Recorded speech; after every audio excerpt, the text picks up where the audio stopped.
Charlie and the Chocolate Factory, Chapter 19, The Inventing Room. Everlasting Gobstoppers and Hair Toffee. When Mr. Wonka shouted, "Stop the boat," the Oompa Loompas jammed their oars into the river and backed water furiously. The boat stopped. The Oompa Loompas guided the boat alongside the red door. On the door it said, "Inventing Room, Private, Keep Out." Mr. Wonka took a key from his pocket, leaned over the side of the boat, and put the key in the keyhole. "This is the most important room in the entire factory," he said. "All my most secret new inventions are cooking and simmering in here."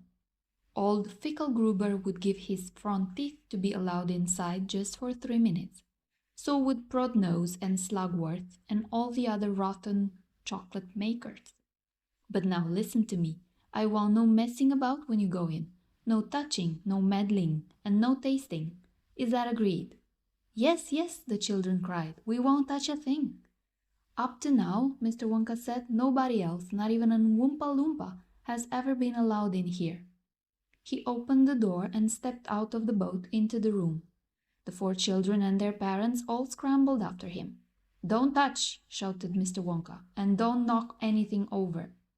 Charlie Bucket stared around the gigantic room in which he now found himself. The place was like a witch's kitchen. All about him black metal pots were boiling and bubbling on huge stoves, and kettles were hissing and pans were sizzling, and strange iron machines were clanking and spluttering, and there were pipes running all over the ceiling and walls, and the whole place was filled with smoke and steam and delicious rich smells. Mr. Wonka himself had suddenly become even more excited than usual, and anyone could see that this was the room he loved best of all. He was hopping among the saucepans and the machines like a child among his Christmas presents, not knowing which thing to look at first. He lifted the lid from a huge pot and took a sniff. Then he rushed over and dipped a finger into a barrel of sticky yellow stuff and had a taste. Then he skipped across to one of the machines and turned 6 knobs this way and that.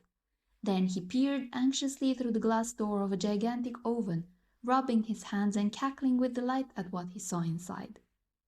Then he ran over to another machine, a small shiny affair that kept going foot, foot, foot, foot, foot, and every time it went foot, a large green marble dropped out of it into a basket on the floor. At least it looked like a marble. "Everlasting Gobstoppers," cried Mr. Wonka proudly. "They're completely new. I'm inventing them for children who are given very little pocket money.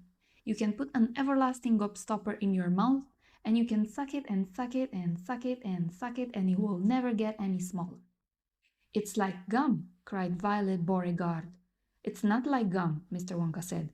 "Gum is for chewing, and if you try chewing one of these gobstoppers here, you'd break your teeth off. And they never get any smaller. They never disappear. Never. At least, I don't think they do. There's one of them being tested this very moment in the testing room next door. An Oompa Loompa is sucking it. He's been sucking it for very nearly a year now, without stopping, and it's still just as good as ever.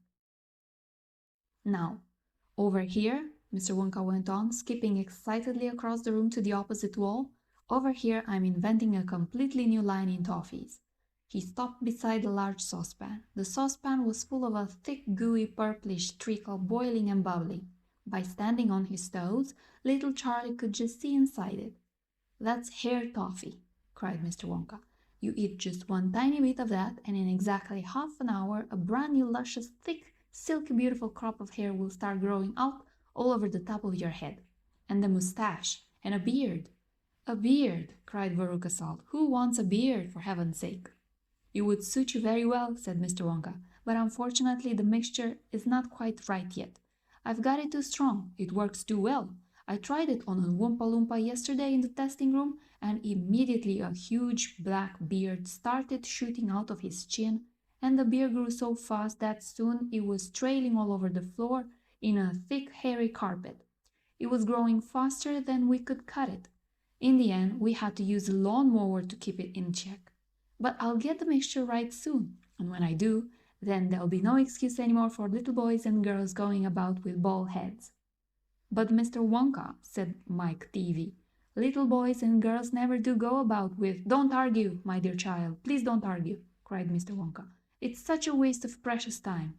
Now, over here, if you will all step this way, I will show you something that I'm terrifically proud of. Oh, do be careful. Don't knock anything over. Stand back.